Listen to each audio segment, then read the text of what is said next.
A very good morning, everyone, and welcome to this webinar sharing featuring the holistic and interdisciplinary educational pathways, global exploration, and career opportunities that you can look forward to here at NUS. I'm Eunice, and I will be your MC for today. Thank you for taking time to join us. The sharing you will hear this morning will be jointly presented by the Dean of Admissions, Prof. Song, Associate Provost of Integrated Education, Associate Professor Wong Loke, Academic Director of the Global Relations Office, Associate Professor Loke, Senior Director and Deputy Director of the NUS Centre for Future Ready Graduates, Ms. Joan and Ms. Shin. After their presentation, there will be a Q&A segment with our speakers. And if you have any questions, we greatly appreciate if you could please write them down in the Q&A tab below, and we will answer them towards the Q&A segment. Thank you for your patience. Now, please allow me to introduce our speakers. Professor Song is the Dean of Admissions at the National University of Singapore, NUS. A mathematician by training, he received his Bachelor of Honours degree from the University of Oxford in 1988 and his Master's and PhD degrees from the University of Michigan, Ann Arbor in 1990 and 1992, respectively. He joined NUS Department of Mathematics in 1994, and he is highly passionate about education and has received numerous teaching awards, including the University Outstanding Educator Award in 2009. His research interests are on the theory and application of wavelets, approximation theory, and harmonic analysis, and he also participates in interdisciplinary research involving the practical use of mathematics. Associate Professor Wong Loke is the Associate Provost of Integrated Education at NUS, Vice Dean of Education at the Faculty of Dentistry. After graduating with his Bachelor's of Dental Surgery degree from NUS, Prof. Wong worked in the Health Promotion Board for over 10 years, where he was engaged in clinical dental services for the school-going population and health promotion efforts across the lifespan. Following his postgraduate training in dental public health, Prof. Wong returned to teach part-time at his alma mater in 2003. And a decade later, he joined the university full-time, where he is actively engaged in the delivery of Bachelor of Dental Surgery program. In the Faculty of Dentistry, Prof. Wong anchors the teaching in dental public health and behavioral science, as well as contributes to research in various areas, including oral health and educational pedagogy. More recently, Prof. Wong, in his role as Associate Provost, is working into how academic programs and informal out-of-classroom curricula can complement one another to offer students an enhanced holistic educational experience in higher education. Associate Professor Loke is the Academic Director of the NUS Global Relations Office. He joined NUS in 2006 under the Department of Mechanical Engineering, after spending more than 16 years in the UK for several oil and gas and energy-related companies since 1990, in the capacities of Senior Project Engineer, Project Manager, Consultant, and Head of R&D. During his time, he has led and managed numerous multidisciplinary consortium industrial R&D projects for the oil and gas industry relating to offshore oil and gas production, processing, and transportation.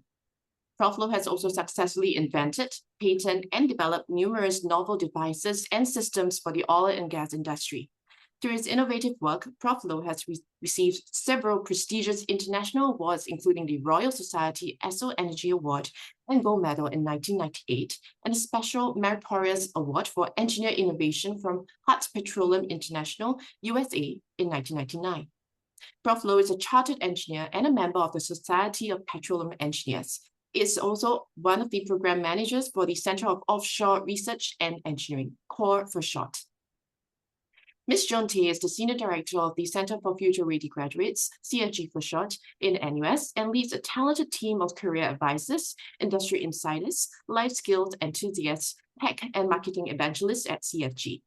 Together, they empower students to be bold in pursuing their aspirations and not to be reined in by traditional pathways. Nurturing students' potential and well-being, Ms. Tay collaborates with industry partners and faculty stakeholders to create a supportive ecosystem for students throughout their time at the university. Guided by CFG's Career Readiness Roadmap, students discover their strengths and increase their confidence.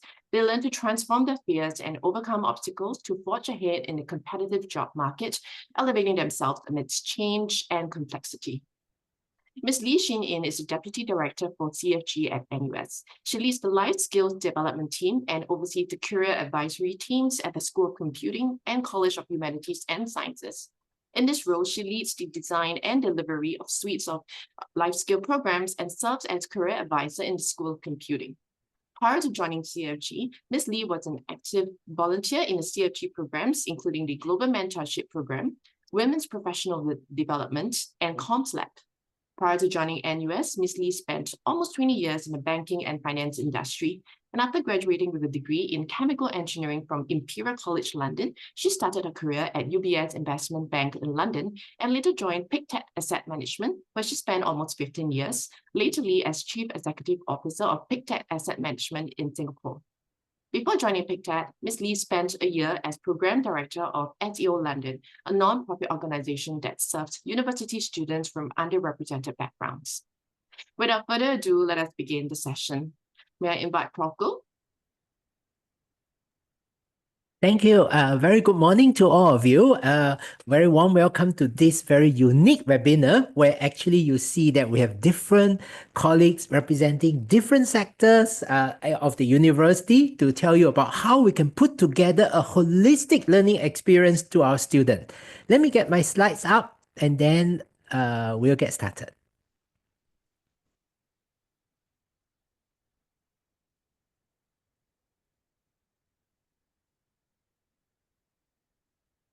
Let me first bring to the overall slide about NUS, and then you will understand why we invite these various colleagues here.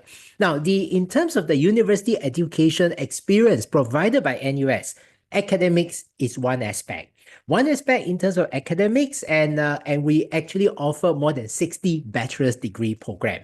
And we are very strong in many of these areas. Now, in particular, in terms of the QS World University ranking, we are currently ranked number 8 in the world. And if you look at individual subjects, there were 19 of them that is in the global top 10. And the number almost double. In the sense that if you look at global top 20. So from the academic point of view, we have a suite of programs, which I will explain to you briefly, because you can actually get more details from the other webinars that will be running. But today's focus, this particular session's focus, I want to look at the 3 other different pillars that I've highlighted here. One is student life. NUS has a really vibrant student life with more than 200 clubs and societies and interest group. And my colleague, Prof. Wong, will talk more about how NUS 1 can integrate the non-academic curriculum to the academic curriculum. Then there is the second pillar that my colleague from Prof. Loke, they will talk about on the global exposure. And there are more than 300 partner universities spanning over 40 countries to give our students a global perspective. Finally, the third pillar about, career preparation, about employability. And my colleagues, Miss Joan and Miss Lee will actually tell you more about this. So these are the plans that we're going to do to have for today's session. And let me just recap very quickly the kind of undergraduate degree programs that we have. And NUS is a research-intensive, comprehensive university. And because we are actually very, very big in the sense that we take in more than 7,000 undergraduate students each year, as a result, we are able to have a wide range of undergraduate degree programs. Even like humanities and sciences, we have all these different majors under arts and social sciences or under science. And many of these are under a common admission framework called Humanities and Sciences. And you can choose any of these major under this. If you're interested in design engineering, there are direct admissions ones like the design majors. But in the engineering majors, there is actually a wide suite that is actually under the common admission framework. Business school, everything is under a common admission framework of business administration, and School of Computing. This year, we introduced a common admission framework for computer science, common computer science programs, namely having artificial intelligence and computer science underneath it. And the other 3 programs are actually under a direct admission. And then there are actually professional schools like medicine, dentistry, law. We even have a music school, and we have nursing and pharmacy for those interested in healthcare. Now, I want to take this opportunity to highlight the hallmarks of an NUS education. Typically, for most of our degree programs, is 4 years of undergraduate leading to an honors degree. And within the 4 years, students will take a total of 40 courses. These 40 courses were split into 3 baskets. One is common curriculum that is tailor-made towards that faculty that the student is in or that college that the student is in. Then there is a major requirements, typically 15 to 20 courses. And then by design, we deliberately had these unrestricted electives to give a flexible pathway for students to deepen expertise or to learn multiple competencies through double majors and minors. And that is also our lever to provide students with an interdisciplinary learning experience. And we're going to couple it with experiential learning like internship to prepare you for lifelong learning. So let me illustrate by this, go into detail of this particular curriculum structure, because that forms the foundation, the backbone of our academic structure. It's flexible. And basically, suppose that we have a student that is interested in humanities and sciences. So the student will apply for the humanities and sciences common admission program, and then the student will do the common curriculum of the College of Humanities and Sciences. The student is interested in economics. So the student will do a major in economics, 15 courses. Then there is a balance of 12 courses, and the student can take anything at random in different parts of the university, no problem at all, or within the College of Humanities and Sciences. But then the student actually is very passionate about economics. So he or she can actually use the unrestricted elective space and take entirely courses on economics. And that would be 15 courses for the major, and use up the 12 courses there, a total of 27 courses. And the student will graduate with a single major in economics. But the student realized that rather than doing a single major to go very deep in it, depending on what the student desire, if the student decided to go broad instead, broad in a related area, let's say, then the student can actually take that 12 courses here and you can actually do a second major. Let's say something related to economics, quantitative finance, in the Faculty of Science. The student can do a second major in quantitative finance with 10 courses. Second major typically is 10 courses. And then they still have 2 more courses. You can do anything you desire. The student will graduate within 4 years again as a double major. But the student realized that there are a lot of interesting things that the student can do. Rather than doing a second major of 10 courses on quantitative finance, the student can actually do a minor in quantitative finance, 5 courses. And then he still have the balance of 7 courses to do anything that the student desire. Now, it doesn't have to be that the second major or the minor is related to the major. You can do something totally different. The student can still do a major in econs, a second major in quantitative finance, but the student is very interested in English language and linguistics. And that is one of the strengths that of NUS Faculty of Arts and Social Sciences. Then the student can do a minor in English language and linguistics and still have 2 modules, 2 courses to do something that the student desired. So you can see the kind of flexibility we provide the student. We allow the student to go deep or to go broad.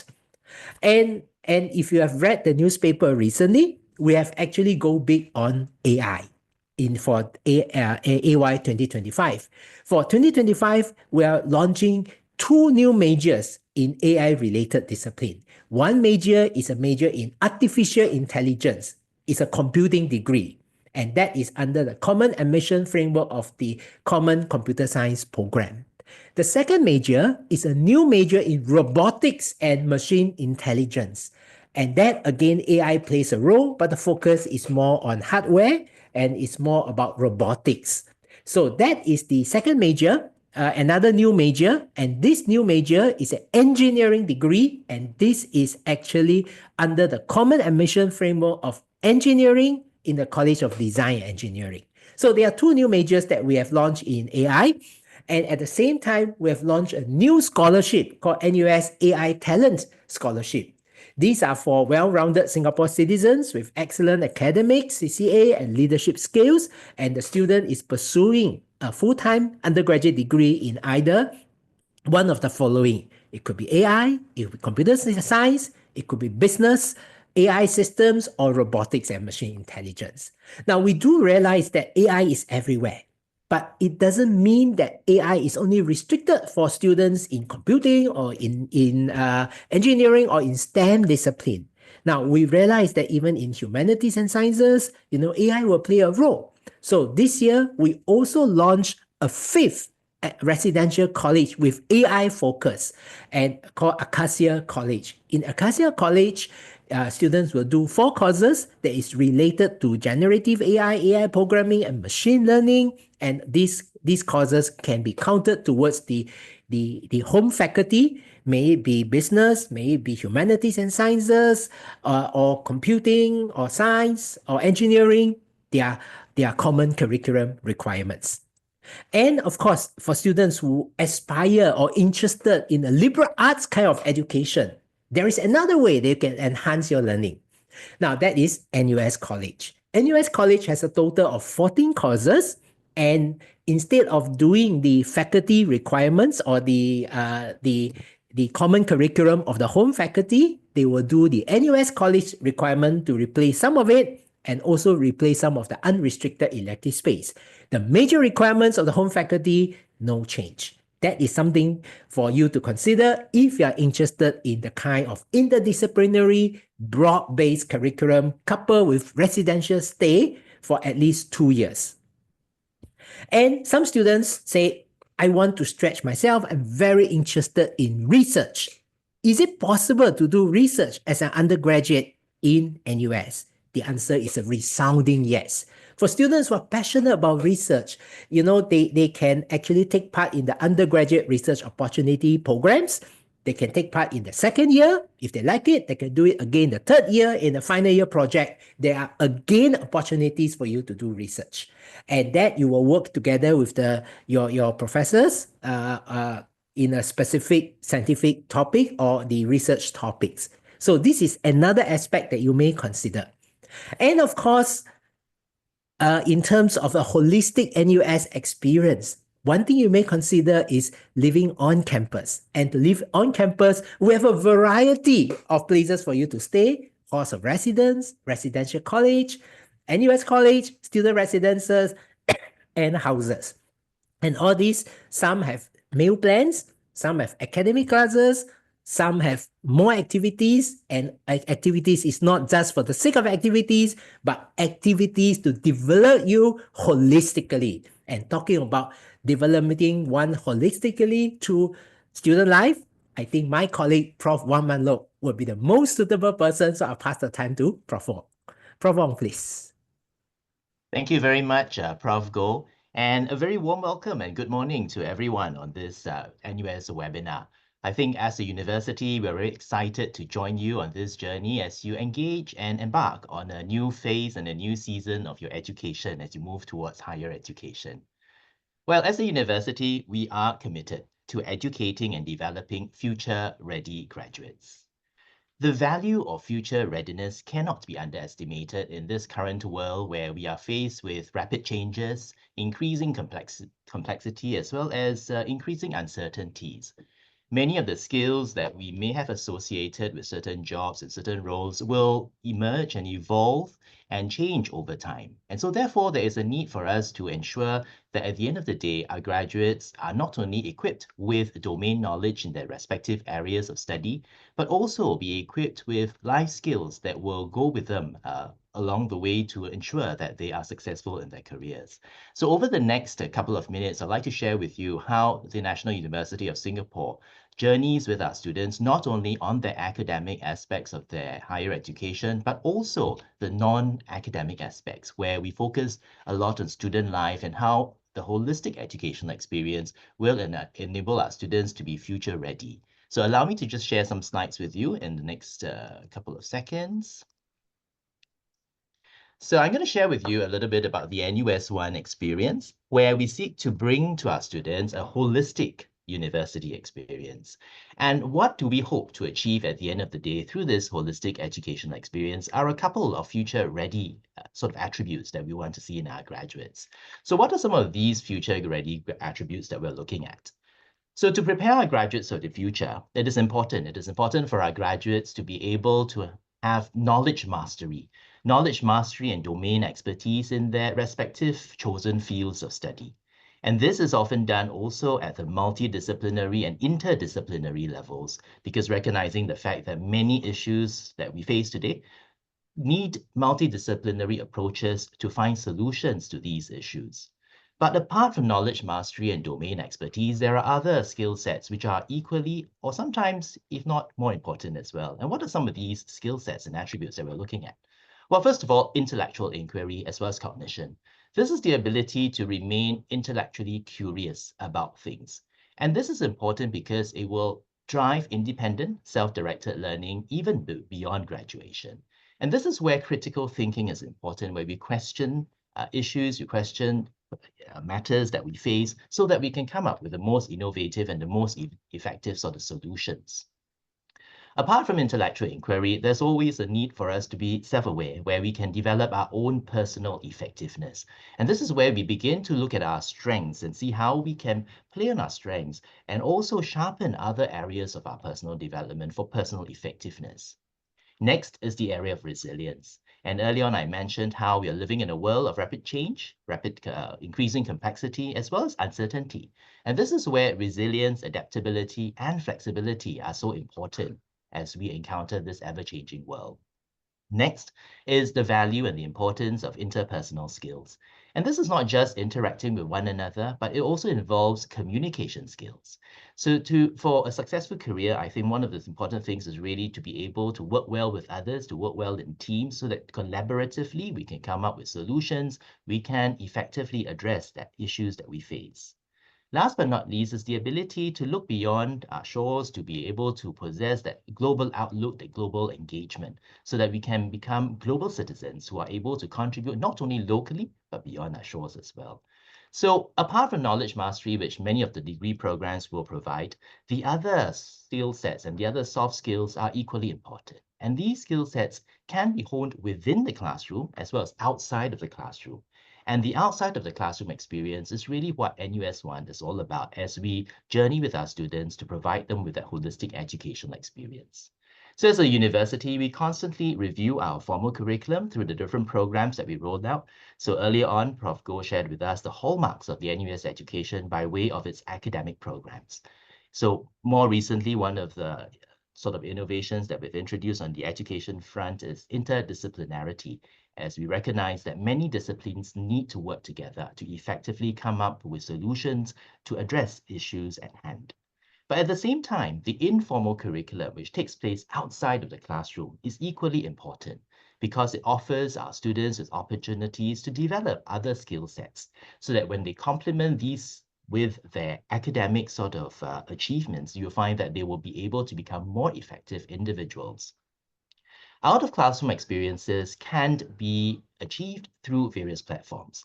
It could come by way of the student life activities that happen on campus as well as off campus, residential life, as Prof. Go had mentioned earlier on, experiential learning, global exposure, which my colleague will speak about later on as we examine global sort of opportunities, as well as internships and work attachments, which our colleagues from the Centre for Future Ready Graduates will also share a little bit more later on.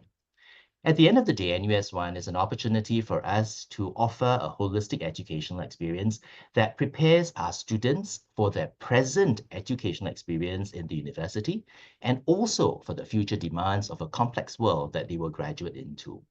So what is NUS One all about? What is the framework and how does it look like? So essentially it is likened to a roadmap that we have for our first year students. So for all our first year students, as they matriculate into the university, there is a sort of introductory phase. And this introductory phase will come by way of a couple of components. One component is really the transition program, where we help our pre-university students transition smoothly into higher education. And within the context of this transition program, there are a couple of things. First of all, we equip our students, our new students, with the essentials of what it means to be a higher education student. We acquaint them with some of the processes that take place within university. We also offer them courses around learning to learn. How do you learn in a university environment, which sometimes can be quite different from a pre-university setting. We also provide them with exposure to using AI, for example, to help them harness AI and to use it as an effective learning tool to support their learning. We also cherish quite a bit or focus quite a bit on emotional well-being. So we also do have a sort of a course where we help our students navigate emotional wellness as well as build resilience during the course of their studies as well. Complementing the transition to higher education program is, of course, the orientation program, where we encourage our freshmen to come and join these various activities, which help to acquaint our new students with not only their friends, but also with the different programs that they've enrolled in. So together, this introductory phase will help our students acquaint and familiarize themselves with NUS as well as with higher education. After that, we then have a slew of different activities for our students to choose from. And we have kind of sort of categorized these activities into various sort of groups. So the first group really is to provide our students with an opportunity to engage and explore in activities which they may never have tried before, but want to try because it interests them. So these would be many of the student-led as well as university organized activities around the sports, around the arts, at either the university level or the faculty level. So early on, Prof. Go also alluded to the fact that we have a vibrant student life sort of environment within NUS, comprising over 200 student organizations and interest groups. And really, at the end of the day, what we want to do is to provide our students with an opportunity to engage and explore in different activities. And to facilitate that, we do set aside some time on Wednesday afternoons for students to come, most of our students to come together to engage in these different activities. The second category is what we call the capacity building category. And this is where we help our students grow personally and to empower them to develop skills which will journey with them beyond graduation. So this category of activities will allow our students to identify areas of growth that they want to develop themselves in. So for example, it could be personal development programs. How do you present yourselves at interviews? How do you craft CVs? And my colleague later on from CFG will elaborate a little bit more about some of these programs. Sometimes we also do organize programs such as financial literacy programs. And essentially all these programs seek to help our students develop themselves as individuals so that they can become more effective. The third category of our programs really revolve around how our students can go out into the wider community to contribute. And this is where we see our students as having the capacity to impact and serve the people around them, the communities around them. And these activities could be organized by the students themselves, or it could be university-led. Other ways by which we encourage our students also to contribute are by way of office bearer roles in the different sort of student organizations, as well as in their residential life sort of facilities. They could take on an office bearer role in a hall or in a residential college. And also, they could also represent the university at different sort of activities and events as well. So together, these different groups of activities will provide our students with many opportunities to discover themselves, to discover their experience beyond the classroom, beyond the academic programs. And we believe that through the exposure to these different out-of-classroom activities, it will provide a very rich and valuable platform for them to develop, sharpen, and hone many of the soft skills that we talked about. For example, as they engage with different peers and friends from the different activities, that helps them to develop and build interpersonal skills, communication skills. And sometimes in engaging in these different activities, they also develop resilience as well, as they learn to adapt and be flexible in planning some of these activities as well. So many of the student life activities, many of these out of classroom experiences will take place right from the word go in year one. But it doesn't stop in year one. It extends beyond year one and it extends throughout the student's entire undergraduate candidature.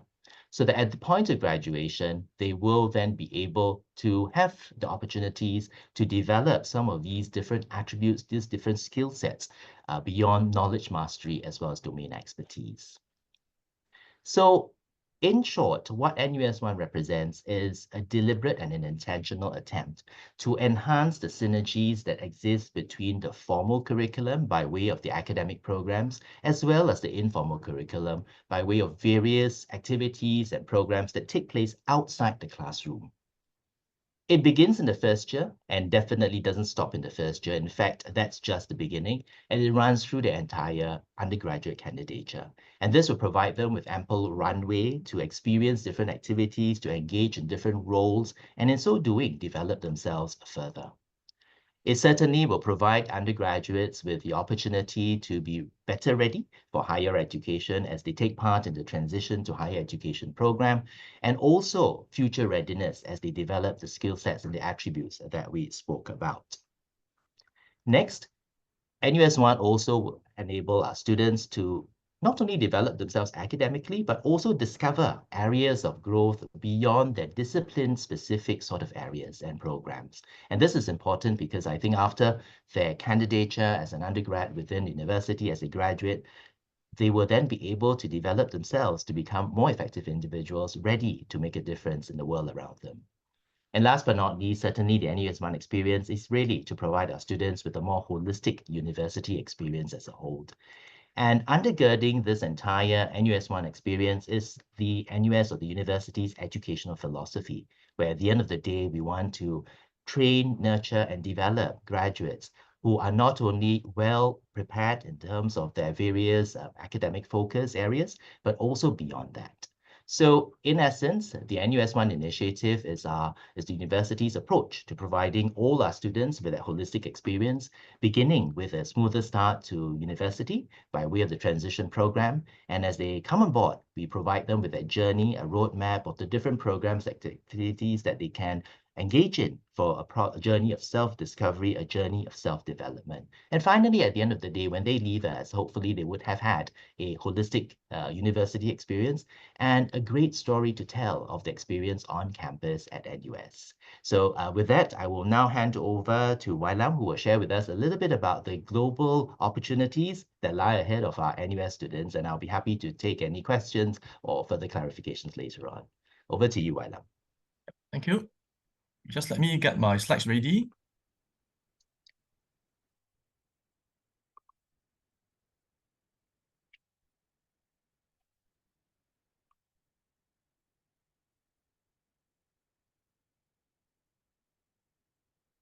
Okay, thank you very much for the introduction. First of all, a very warm welcome and good morning to everybody here, and thank you for taking time off to listen to us, and also give me great pleasure to explain to you the enhancement opportunities that we have in NUS for our students. As you know, Singapore, on the world map, we are a little red dot, and with a landmass, a total landmass of less than 750 square kilometers. Hence, it's important that our students get to know the world. They need to know how the world around us works. They need to know the culture of different parts of the world, and this will also help them in their daily life and their future career as well.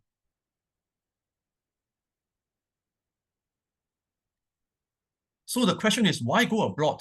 Why do we have to go abroad, and why do we need this kind of overseas exposure? So if you look at a student itself, we study hard in the university, we do our homework, but we are only limited to what we are learning within the university itself. Hence, it's important that we have the opportunity to go abroad to understand the world, to see the world, and also to experience different cultures, and also make new friends and better network for everybody here. So by going abroad gives us unparalleled opportunities to improve yourself. You can improve your resilience, you improve your independence, you make new friends, and that is also very valuable. And also getting exposed to the other cultures is also very important as well. And going abroad is not just about studying. Of course, it's also about networking opportunities here.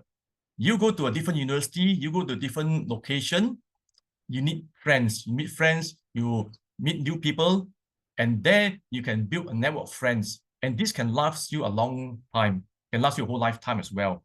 And who knows, the friends that you made while you're overseas may become the leaders in their respective country in years to come. And that becomes very valuable to everybody here. And by immersing yourself in the overseas environment, also help to develop your interpersonal skills and also cross-cultural communication skills as well. And being there, you get to live with the people, you get to know the people, you can know the customs, the culture. All this will give you better exposure in terms of work, in terms of study, in terms of living, and many things there. And all this will actually broaden your worldview through exposure to different cultures and ways of life.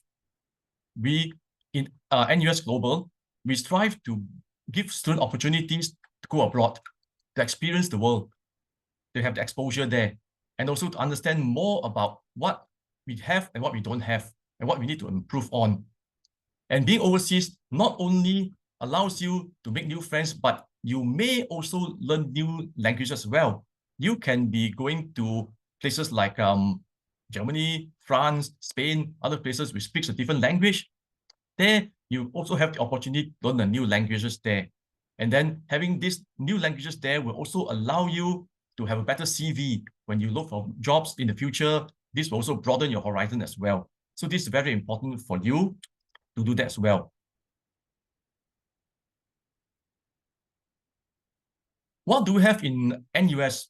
We strive to bring programs to you. Of course, we do not limit you to just one program. You can take as many programs as you want. And we have programs in more than about 340 partner universities around the world and in over 40 countries here. And all these partner universities are top universities in the world. And we only work with top universities in the world. And of course, they will also take care of you while you're there. Some of you may ask, what sort of program do we have? Okay, this program can range from 2 weeks to 1 year. The courses can be as short as 2 weeks on a study trip, or maybe on the immersion trip. And it can also be actually a program which lasts for 1 semester or 2 semesters up to 1 year. Again, it depends on your needs and your aspiration as well. And in terms of global programs, you can be tailored to different needs as well, different interests. In terms of academics, yes, you can go to universities where you're very strong in certain areas there, you learn from there academically. At the same time, you can also take this opportunity to internships. We do have global internships available for students. Students can actually go overseas to have internships there. They can also have research internship as well, if you're interested in research. And again, in terms of entrepreneurship, this is also one big option there. We have the NUS Overseas College, NOC for short. And again, this is a flagship program that NUS has got, and where students can actually spend time in startup companies overseas. For example, places like Silicon Valley, New York, London, Paris, Tokyo, Stockholm, and many places there, where they work in startup companies, and then they get to study in the evening as well. So they will not miss much of the academic work there. They can also have best of both worlds. And in terms of entrepreneurship, we have already sent more than 4,000 students overseas on this NOC program, and we have started more than 1,000 startup companies here. And this is quite impressive in many ways.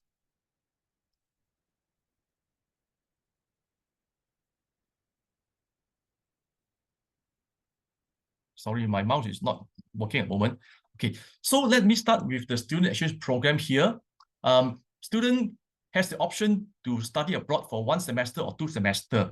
So in this case, they will study in our partner universities, and they will spend the time reading the modules there, and then of course taking exams, and then experience the life over there. Imagine yourself immersing in a new environment, a new culture. Of course, this will only help you in your independence, in your resilience, and so in your exposure as well. This is something that we don't normally get so easily.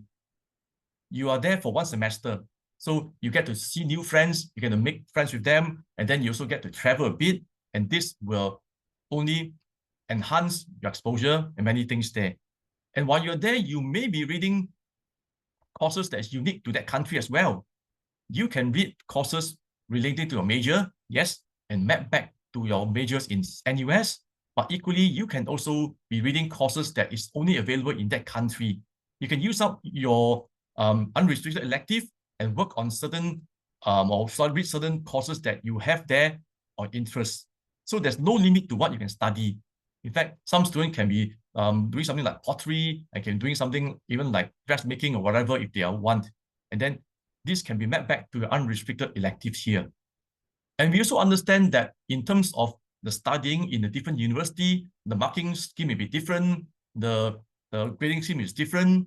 So we do not actually penalize you on that. Hence, you earn credits in the pass-fail basis here.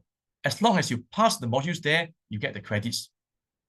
That is the important part here. And the best part is that there's no need for you to pay extra tuition fee at the partner university because you only pay the NUS regular tuition fees here. And then you can get to read most of the modules that you have got there. At the same time, you can also be taking part in some of the extracurricular activities over in the other university as well.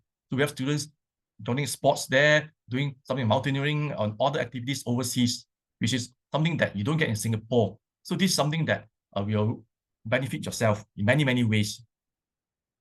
Some of you may think that in terms of the exchange program, it may be too long. You may have commitments back in Singapore, or you may not want to spend so much time overseas there because you felt that what you learn in Singapore is important. Yes, you may not need to go on to this exchange program for 1 or 2 semesters, but we do have other programs available to you in the forms of summer program, winter programs here, and they can be typically 3 to 5 weeks long. And in this case, you can actually read courses outside curriculum, also with the possibility of credit transfer as well. We have many partner universities offering winter summer programs where you go abroad and you study. And then, of course, some cases, they may be also related to your major as well. And during this time, you also get to do a bit of traveling here and there. This is where you also improve your resilience, your independence, and make new friends. And all these summer winter programs are not just only for NUS students, it's also globally. So when you attend these summer or winter programs, you get to meet friends overseas. Okay, you meet friends from other countries, other universities.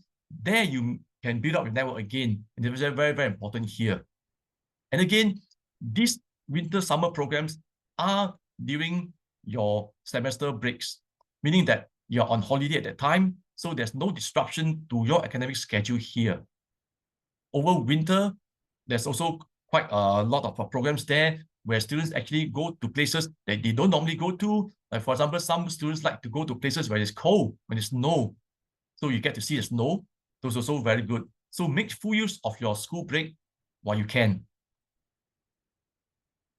Some of you may think that, okay, you like to have some research attachment overseas as well.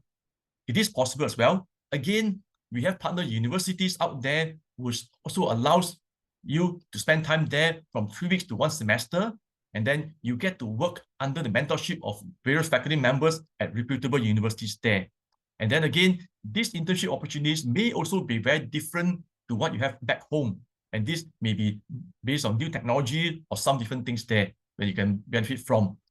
Again, this research attachment can also be credit bearing depending on how long it will be lasting, right? And more importantly, you get to learn new technologies there. You have a better understanding of concept learning in class as well. This is something that you do not gain so easily.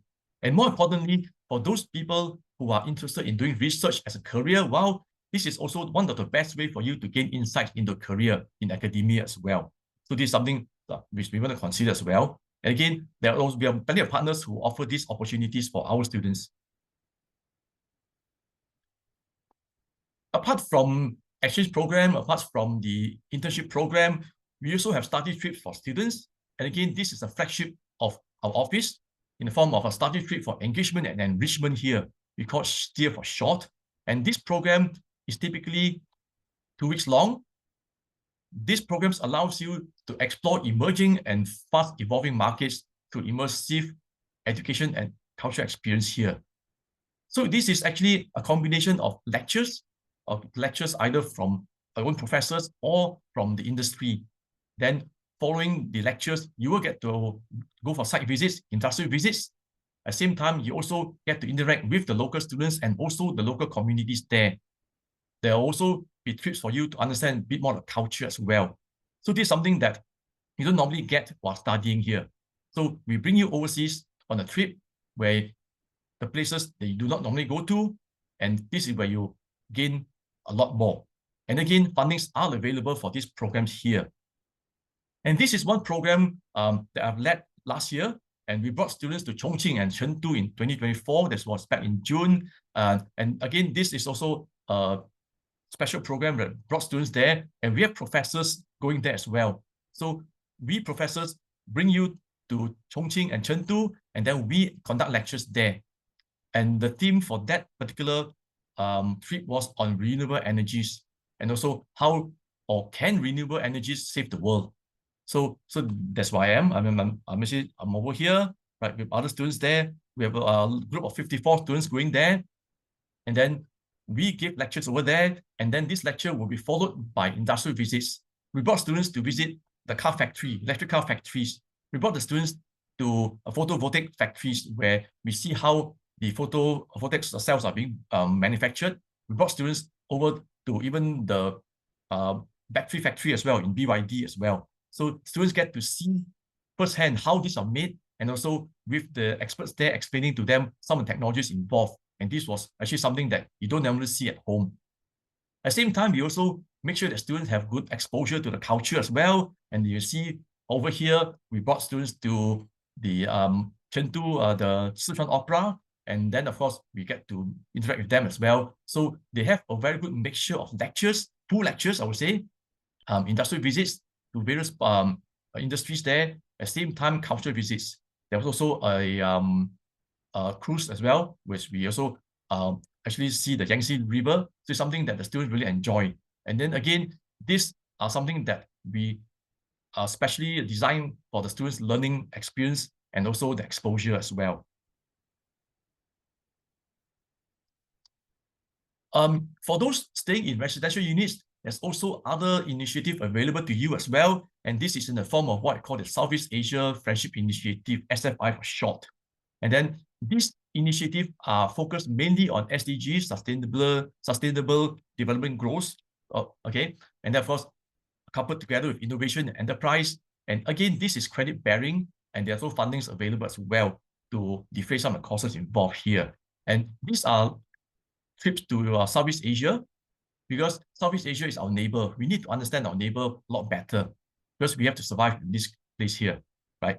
So we bring you to various places there, and you get the opportunity to network with the local communities and also meet with the young Southeast Asian leaders. Okay, and then from there, you can actually discover opportunities in Southeast Asia. At the same time, you can also understand a lot more that, about Southeast Asia that you don't normally see as well. Again, through the course, you may also pick up a new language and learn through the various initiatives, through lectures and experiential site visit as well. And places we have brought students to will be places like Indonesia, Malaysia, Vietnam, Cambodia, among others. So these are also opportunities for you to network with the local people. And again, this will also be very beneficial to you as well in terms of exposure, in terms of knowledge, in terms of your friendship, in terms of your networking as well. So this is also very, very important here. We also understand that the cost may be one issue, but again, nothing to worry. We have various funding and financial aids available for all students as well. Of course, in the form of scholarships, in the form of awards, in the form of subsidies, also in the form of bursary as well. So this is something that we can help you to have this opportunity there. And we want to make sure that every student have the opportunity to go abroad. And of course, some partner universities and host country may also offer financial awards to students as well, which can actually cover for the living expenses over there. And then this is also something available to you as well. So come to our office and find out more about what we can offer for you as well. So all in all, we have to say, join us, explore the world. I think the most important word is when you have gone through all these courses there, you can tell people, I've seen it, I've been there, I've done it, and I've benefited from it as well. So it's something that we hope every student will have this opportunity to explore the world. And thank you, Rush, for listening to me. And I'll now pass on the floor to my colleague, Ms. Lee. Thank you.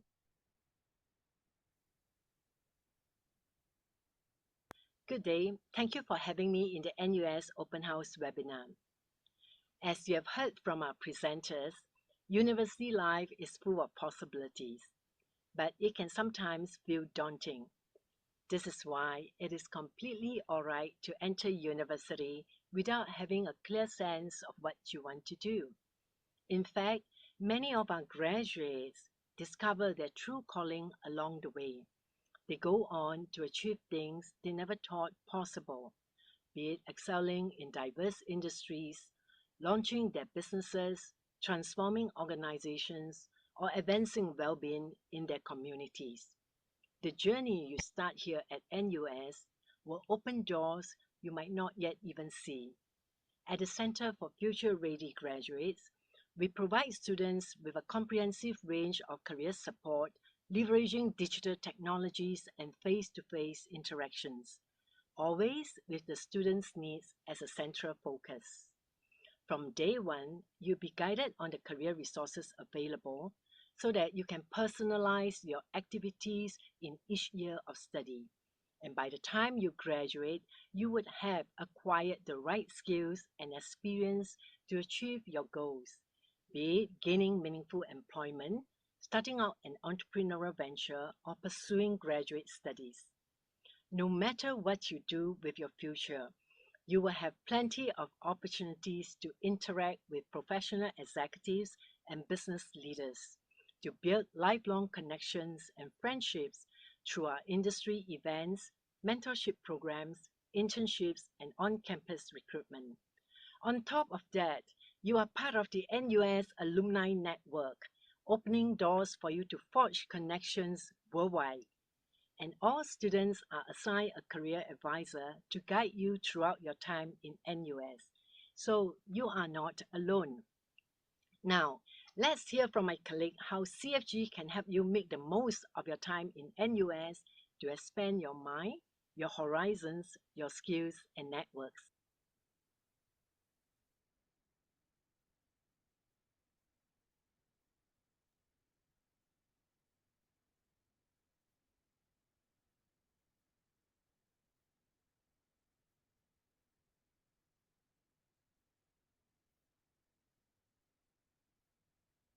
Good morning, and thank you all for joining us for today's presentation. I'll be spending a few minutes to talk to you a bit more about the offering at the Centre for Future Ready Graduates. As you would already have heard from Senior Director Ms. Joan, our aim is to help students be more than ready, to be future ready. How do we do this? We partner students throughout their 4-year undergraduate journey here at NUS. In year one, we focus very much on self-discovery and career exploration, helping students to dig deep and have greater self-awareness before they embark on industry exposure. In years 2 and 3, we introduce students to prospective employers, but beyond that, to think more about industry exposure and the different types of roles that exist within these different industries. We also take them overseas to help them build their overseas exposure. As Professor Loke said earlier, we are on a 750 square kilometer island after all, and it's important to understand what the rest of the region and indeed the rest of the world holds. Before then, in year 4, partnering them on a proactive job search and pursuing their aspirations. You can see that while we do focus very much on key employability skills, we're also talking beyond that about critical life skills that they will need not just in the professional arena, but also throughout their future careers. We offer a range of credit-bearing courses that you can see here in green. Career Catalyst is our foundational course targeting freshman students. And then there's a wide variety of other unit-bearing courses that students can take. But beyond that, there are other helpful activities to consider, many of which Professor Wong has already talked about. But we want to encourage students to have a holistic experience here at NUS. Firstly, starting on our 2-unit foundational course known as Career Catalyst. Here, we partner with students over a 6-week, 2-unit bearing course to really share with them the foundations of career preparation. We introduce them to the concept of resumes, to the concept of interviews, and job application timelines as well. And this prompts them to then explore the wider range of offerings that CFG has to offer. We also bring in guest speakers from the industry to show them what different roles are and what different industries might hold for them, so that they're better prepared when they move towards internship and later job applications in subsequent years. We also introduce students to the industry, bringing them on company visits. Here you can see some of the examples with SemCorp at the solar farm, with SAP behind the scenes at Sea Aquarium as well, so that they have a greater understanding of what these jobs really are beyond just what is written in a job description. We also bring the employers here on campus. We just had our flagship Career Fest 2 weeks ago, held at University Town. And here you can see a snapshot of some of the different activities that we had on offer, as well as some of the employers that we brought here. We also introduced Roam Assist, a uniquely designed robot guide dog for the visually impaired, who actually led the tour for our guest of honor and the entourage. And overall, we have more than 600 recruitment events in any given academic year. Here you can see just a selection of some of those that we welcomed here on campus or at their premises, so that again, students have more exposure to different industries as well as to different roles. Beyond just our shores, we also take students overseas.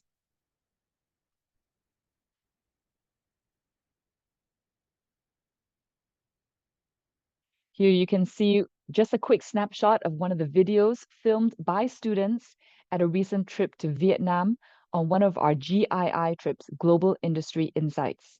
We take students overseas to countries in ASEAN, as well as China and India, typically for 1 week, 7 to 10 days, usually during reading week as well. So again, it doesn't interrupt their academic commitments. We have a trip ongoing in the Philippines right now, and the group is due to return this evening from Manila. Beyond global perspectives, we do encourage students to undertake at least one internship during their time here at NUS.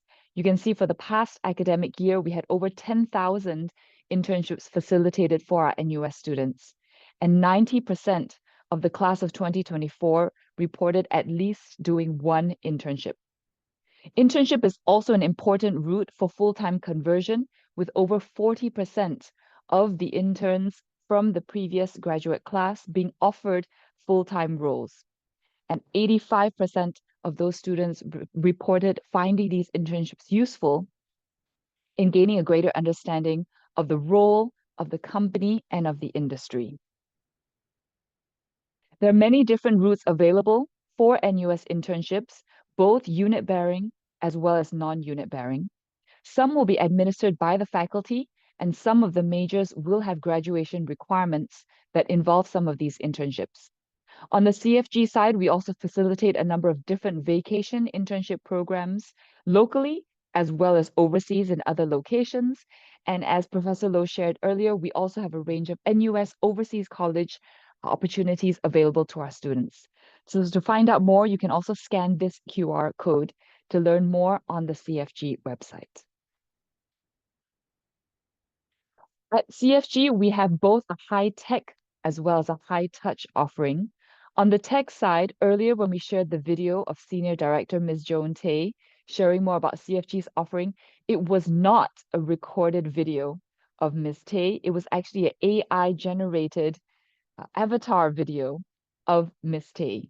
And these are some of the tools that we employ here at CFG to make sure that we have a specific high-tech offering, but also a scalable offering to the tens of thousands of students whom we serve here at the Center for Future Ready Graduates. On the left side, you can see some of these tech tools that we have: our flagship job portal, NUS Talent Connect; Career Plus, helping students identify any skills gaps that exist between their current state and desired career pathways to help them fill some of those gaps, as well as other tech tools to practice assessment tests, to review resumes, elevator pitches, to have virtual work experience as well as practice for case interviews. On the right side, we also employ a high-touch approach, and this is where we want to assure students that they will have a dedicated career advisor during their time here at NUS. You can see some of the testimonials that we share here, but we have literally thousands of hours of one-to-one contact between our career advisors and students who might need a more personalized approach to their career exploration and planning. We very much look forward to meeting you in person next week at the in-person open house event to help you get some sense of how you can brand yourself, obtain personalized career advice, start to build industry insights, networks and experience, as well as overall to accumulate life and career skills. We'll have a booth at the open house, but also look forward to speaking to you at our event at 12 noon next Saturday. Thank you very much for your attention. I now hand you back to Professor Go. Thank you all my esteemed colleague for sharing about, NUS 1, about the Global Relation Office and also the Center for Future Ready Graduates. And I think before we move on to the Q&A segment, let me just finish up by telling you a little bit about how you can actually apply to NUS. And so I will bring back my slides and I'll be quick about this so that you know exactly what to do. And so in terms of applications, now many of you just got your A-level results, Singapore Cambridge GCE A-level results. So you're going to apply to NUS. And we will look at the overall A-level results, namely the 3H2 plus 1H1 GP or knowledge inquiry and project work and meeting the mother tongue requirements. Now, for the for how this works is that basically we will look at your overall A-level results first. If your overall results are outstanding enough and we are able to give you a direct offer, we will make an offer to you. But we do understand that it's very competitive to apply to the university. There are many students with good results, but we are not able to make a direct offer yet. And we wanted to give all these students an opportunity. We want to make sure that we have not missed out any deserving student. This is where we take a more holistic approach, taking into account your interests and your aptitude. And that is about the context of aptitude-based admission. Now, we don't want to miss out any student. So every student, when you apply to the university, you will fill out 5 short response questions, targeted ones. We're not looking for fancy essay. We're looking at short response question, 4 or 5 sentences each. And then that will tell us something about what you have achieved beyond grades. At the same time, you will get to list up to 4 achievements. Now, one thing to take note for Singapore Cambridge GCE A-level applicants, we have first choice bonus point. We want to recognize the degree program they are most passionate about. All these programs that you're most passionate about, and as long as it's not a program with special interviews and tests, that you'll get a first choice bonus point up to 2.5 A-level rank points. So for example, if you're very passionate about humanities and sciences, and your rank point is 80. When you put humanities and sciences as your first choice, then this will be treated like 82.5. So you get a leg up of 2.5 points so that we recognize the passion that you have here.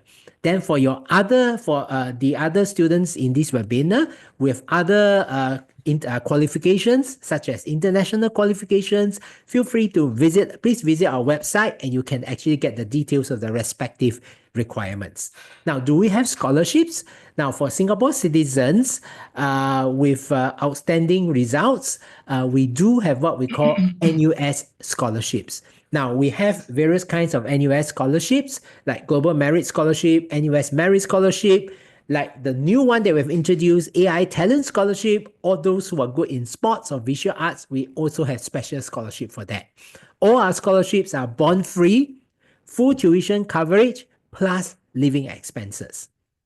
And for students who need financial support, our admission of policy is actually merit-based and needs blind. If you are a needy student and you need financial support, we have a wide range of schemes to actually help you to cover tuition fees, living expenses, on-campus accommodation, and study abroad programs. We have several kinds of financial award. One of them is like bursaries and grants. Now, these are some things that are actually is a bursary. That means you do not need to return them. And what we have given to students, it will help to support your studies in terms of tuition fees, living expenses, or on-campus stay or study abroad programs. Then we also have loans. If the bursaries and grants are not enough or you're not eligible for bursaries and grants, you can always apply for loans. Loans like MOE tuition fee loans, which can cover very substantially the fees, and for Singapore students is up to 90%. Then we have MOE study loan and NUS student assistance loan to top up wherever additional loans that you need. And I just want to highlight that for Singaporean students here, we have our enhanced financial aid scheme that we started since 2022.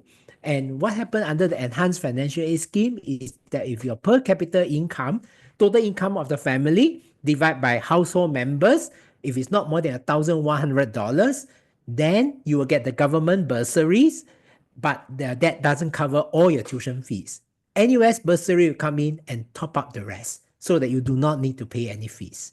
If your PCI is not more than $750, not only your fees are covered, we will provide $4,000 through NUS bursary for living expenses.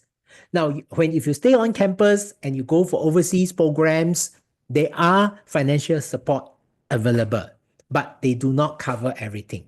So for this group of students, we will give you an opportunity enhancement grant of $10,000 to be used over 4 years. Wherever shortfall that you have for your on-campus stay and overseas programs, you can use it to top up so that all students, needy students in NUS, Singapore citizens, you will be able to have a full suite of a comprehensive NUS experience of on-campus stay and overseas programs. And of course, more information, come to our NUS Open House next Saturday, or you can also join some of the online sessions for those who are overseas in the week to come. So I'll stop here and then we'll move on to back to Eunice about the Q&A section. Thank you, Professors and Ms. Lee, for your sharing.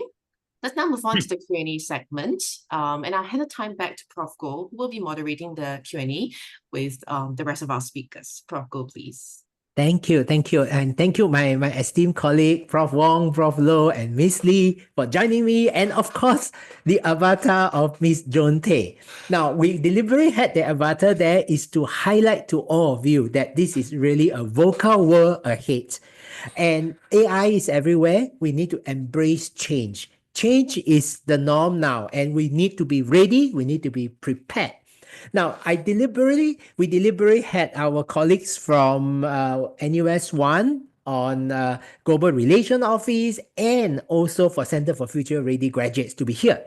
Because we are looking at not just the academic. I know that I'll be talking about academics, but it's a lot more than just academic, the university education. So I'm going to ask my esteemed colleagues, all three of them, to comment about how do student life, study abroad programs, internships help in the holistic developments of students, especially in terms of life skills, experiential learning, and being future ready in the VUCA world.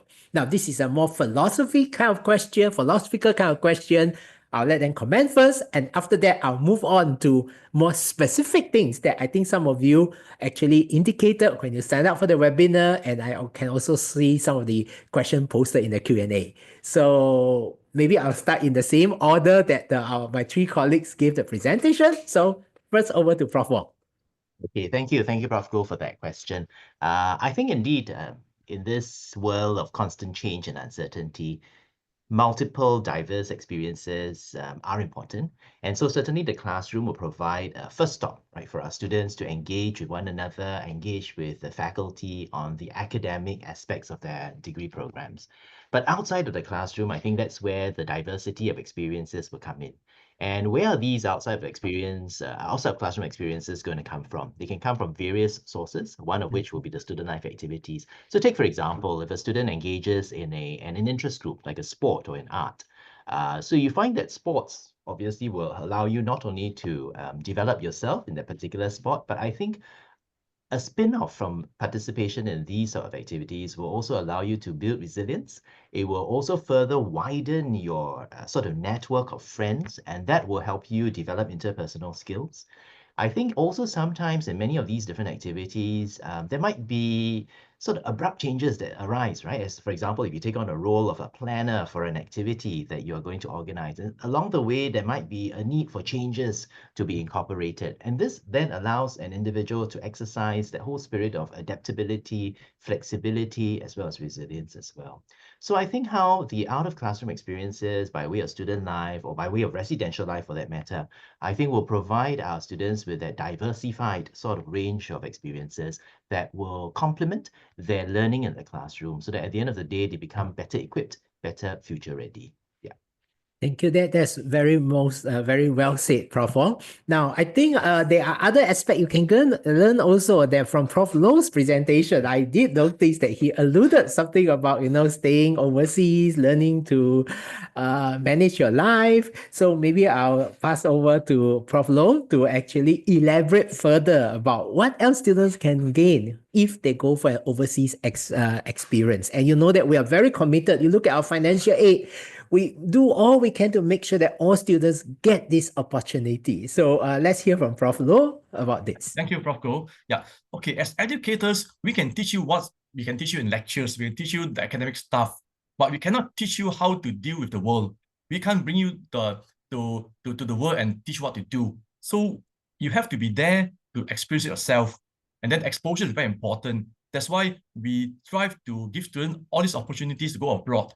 Not just abroad, just to see, but first you get to meet people, you get to expose to the culture, expose to the environment, and then in that you need to adapt to it as well. Doesn't mean that you're there, you will survive, because you need certain skills to do it. All this skill set has to be leveled by yourself. You need to create yourself. Yeah. So while you're overseas, you get to understand a lot more beyond the books. And also you learn how to meet people, you deal with people, you talk to people. These are important. Because talking to Singaporeans, local is easy, but of course, when you talk to someone from different countries, it's very different as well. So you need to understand culture, what the do's and don'ts and everything there. So without this exposure, you will not be able to gain all this actual life skill you've got there. And all these life skills are very important to you in the future as well. Because Singapore, we're so small. So you need to be more global, be a global citizen. And then, of course, you need to be able to adapt yourself in any environment. If you are able to adapt in one country, you can also adapt in another country. This is what we're trying to bring to you as well. So it's not just the books and the studies that we have got, but also something globally as well. So you have the better exposure, and that will help you in your future career as well. Yeah. Thank you, Prof. Lowe. So I hear that this is about exposure Yes. in a different country, exposure about communicating with people. Yeah. Now, and speaking the language, now language in code, not the country language, but the mindset, the language. Now, working life is a different game altogether, and working in the industry is a different game, a different kind of language that you need to speak with your co-workers. Language in the sense that somebody from different discipline. I guess Ms. Lee will have things to comment about how internship can help students to get ready, to be future ready, like the Center for Future Ready Graduates. Over to you, Ms. Lee. Thank you very much, Professor Go, and thank you for the comments that Professor Wong and Professor Lowe have already shared. Internships are a very important way for students to start getting a glimpse into working life, because applying the skills they've learned in an academic environment to real life situations is of paramount importance. That's why we encourage all students here at NUS to have at least one internship experience before they graduate, so they start to get a sense of what the expectations might be when they eventually start full-time roles. Here, we prepare students as much as we can for resumes, for interviews, for job applications, but ultimately they learn most on the job when they're there experiencing their internships. And they often come back and tell us that they didn't realize how important soft skills were in the workplace? Beyond just the academic skills that they have, do they advocate for themselves? Do they have the courage to share their ideas in a high-profile meeting with more senior colleagues, for example? And these are some of the ways that internships can help them get that early exposure so that they are future ready by the time they are graduating and entering the workforce. Thank you. Thank you, Ms. Lee. I couldn't agree more. This is a completely different paradigm about university education. Now, in the old days, essentially, university education focuses on teaching you the academic content. How the student translate this academic content into the workforce, that we leave it to the student. Here, we want to prepare our students. That means we teach the academic content and we put in different signposts. May it be student life, may it be a study abroad program, may it be internship, so that they can actually have the opportunity to integrate what they have learned in the classroom into their future life. And I promise to say that we want to focus on more specifics. So now I'm going to ask Prof. Wong more specific. There's so many wide range of student life activities under NUS 1. Sometimes so many choices becomes very hard to choose. So I'll let Prof. Wong, share with us about how what are his thoughts about how students can make good use of the wide range of student activities under NUS 1. Sure. And indeed, Prof. Goh is right in saying that the NUS environment provides a very rich range of different sort of activities for our students to choose from.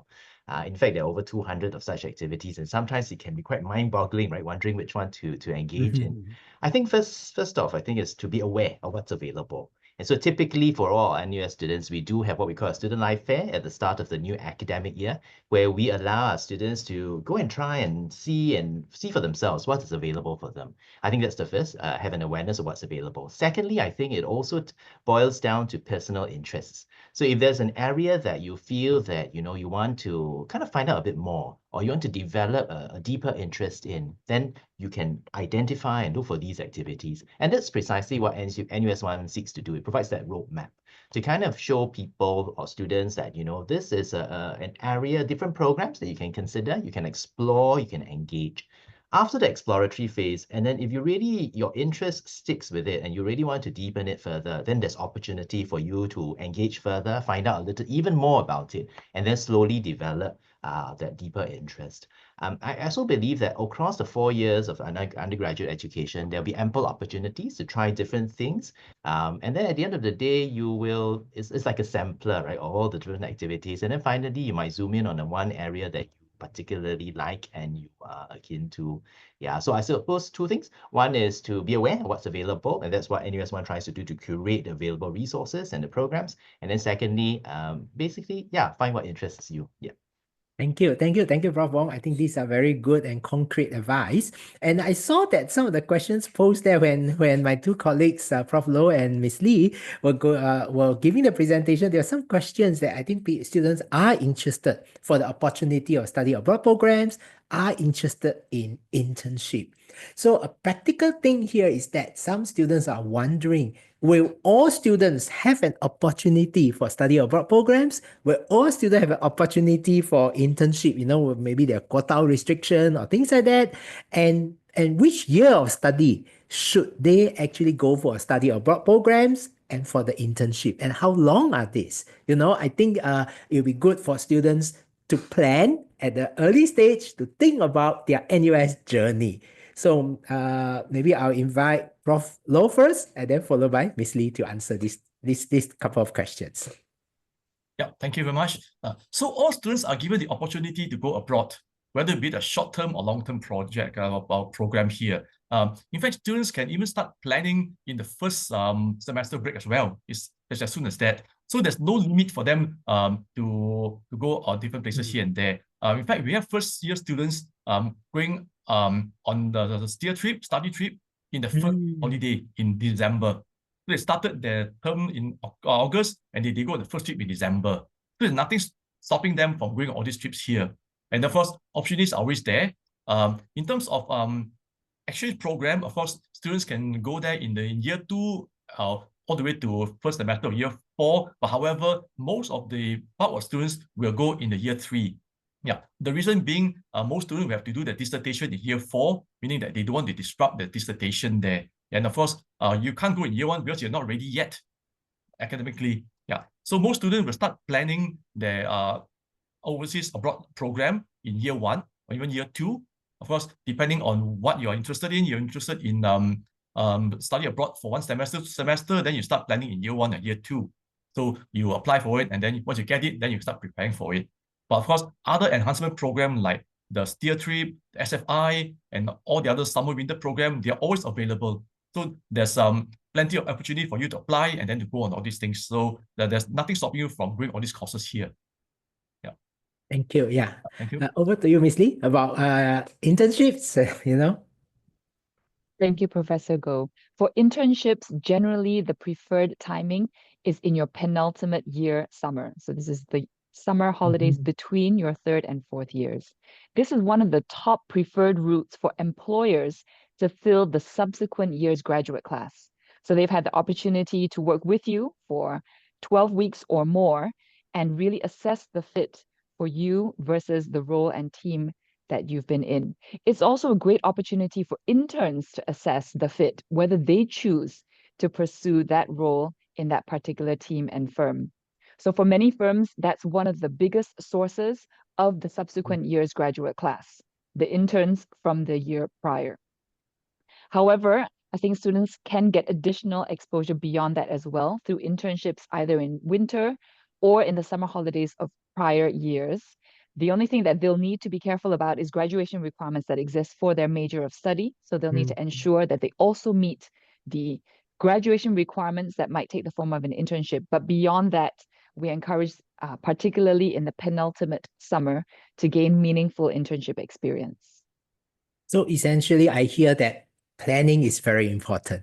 Now you want to have internship, you want to have study abroad program. I guess planning is very important. Now, in terms of planning, there are maybe in terms of also time constraint. Let me just ask each of you a final question. Now, the first question is to Prof. Loke and Ms. Lee. Now, in terms of planning, you know that we talk about interdisciplinary learning. Now, sometimes some of the study abroad program is disciplines specific. Sometimes it's independent of study. Likewise, internship. Now, I also noticed that there are students who did an internship on something that is different from their program of study, and some they are doing that's related to the program of study. There's no right or wrong answer. All are valuable. So I just want to hear Prof. Lowe's and Ms. Lee's perspectives about what you can gain with discipline-specific one or those that is independent of the course of study. So maybe we start with Prof. Lowe first and then Ms. Lee. Yeah, in fact, it's a very good, interesting question here. Certainly, students are now given a broad choice of what they want to do. I mean, they can be discipline specific or they can be something different. So all these study trips allows students to look at different discipline here. So for example, the best example would be the STEER trip to Chongqing and Chengdu when we talk about renewable energies. So it's not engineering specific. In fact, we have students from law, students from science, students from arts, students from medicine as well, going on it as well, because they are passionate about the world. They're passionate about renewable energies. So all these programs allow them to enhance themselves beyond their discipline here.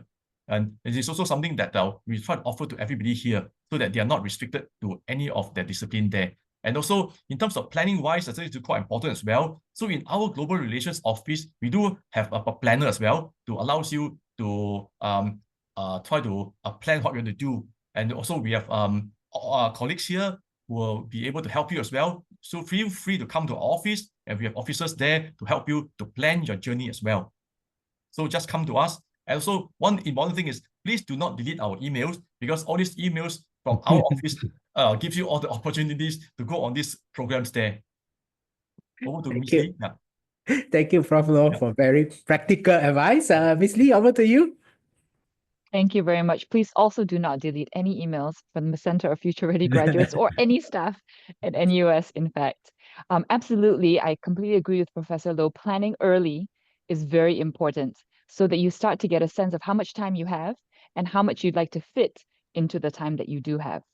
For students who are interested in exploring outside of their main area of study, I would say the earlier the better, because the scope is very wide and you will need more time to experience different aspects of different industries before getting more clarity as you approach your final years here at NUS. For those who are very focused on a particular discipline already, then spend your energies focusing on different potential employers, different roles that exist within the industry, so that again, you can better target your search by the time you're approaching your final years here to find a graduate role that's meaningful to you and that will meet your aspirations. But yes, completely agree with what Professor Loke has already said. Please do plan early and come along to our foundational career catalyst course so that you can at least start the ball rolling in your first year. Thank you. Thank you. Planning is really key. And so my final question is that at the end of the day, it's about planning. It's about integrating the academic studies with all these additional experiences that we look at. So let me just ask the final question to Prof. Wong. And I was amused and also intrigued by his key phrase when he finished his presentation. A great story to tell in your NUS experience. So how would you advise our students so that they create their great story to tell about their forthcoming NUS experience? Over to you, Prof. Wong. Right, thank you, Prof. Go. And indeed, for all our prospective students, higher education is a very exciting phase of one's life. In fact, it is a very important milestone. So we encourage all our students who join us to really savor every moment that they have on campus of their undergraduate experience. Because when you look back and you see, and you think about reminisce about your undergraduate experience, there's a lot that you can reminisce about, and there are many, many fond memories. So to make those fond memories, we just want to encourage everybody to follow your heart, find a program your academic program that you're interested in, but go beyond that academic program as well, because there's lots more on campus that awaits you. It could be activities, co-curricular activities, it could be live in a residential facility, it could be all the different sort of interactions that you can look forward to. So I just want to, at this point in time, just wish all of you the very best as you embark on the next phase of your life. And as you enter university, savor every moment, because every moment will contribute to this wonderful story that you can tell your family, your friends, and your children next time as well after you leave university. So all the best to everyone. Thank you. Thank you, Prof. Wong, and thank you, Prof. Loh and Miss Lee. And now let's pass the time back to Eunice to close the session. Over to you, Eunice. Thank you so much, Professors and Ms. Lee, for sharing your experience, insights, and sound advice. I hope they've all managed to answer your questions and clarify your doubts. With that, we come to the end of this session. Thank you so much for joining us, and we hope that this webinar has been helpful. If you have any further questions, please send them through our FAQ portal, which can be found in the chat box shortly. We understand that most of you have signed up for an array of open house events that's lined up for the rest of the week and today, and we hope that you will have a fruitful time ahead. Do visit us in our respective booths next Saturday, 8th of March, where a wide range of talks and activities will await you. You can find out more information via the links and QR codes provided, and we look forward to seeing you on campus. Now, we also greatly appreciate if you would take a few minutes to fill up a feedback form. You may scan the QR code or access the link that we have shared on the chatbot. Your feedback is important to us, so please let us know how we can improve. Thank you once again. My colleagues and I look forward to receiving your application and warmly welcoming you to NUS. Have a great day ahead.